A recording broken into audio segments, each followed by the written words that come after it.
Hi, Andy Maher here. Quick Pro Tools tip for you. This is one that could divide the production community. Do you compress your voiceover to tape, or do you do the compression after you've recorded? In reality, either way is just as valid. But some people may not realize that you can still do it in Pro Tools. If you don't, you can still compress to tape in Pro Tools if you don't have hardware compressors, limiters, EQs, whatever you might have, preamps, before you go into the digital domain. So what we're going to do here is compress to quote-unquote tape. What I've got here is just one audio track, which is record arm, so that you can hear me. What I'm going to set up is an auxiliary track. Auxiliary input. Create. Now there's the auxiliary aux1 there. Just move it to beforehand so that we can see the signal flow.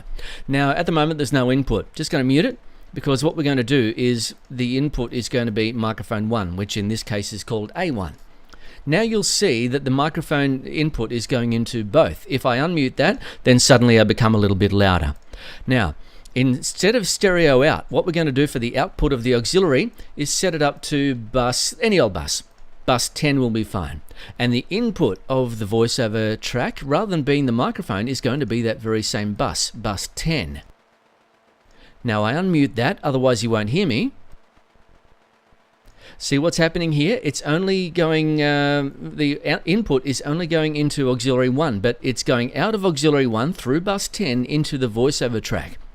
Now, just to demonstrate that we can indeed compress to tape here, let's just fire up a distortion plug-in so that you can see that it really is going to be compressed pretty heavily to tape. Let's turn up the drive, let's turn up the crunch, let's turn the level down so I can really go like that. Breaker, breaker. Let's roll record and see what happens, eh?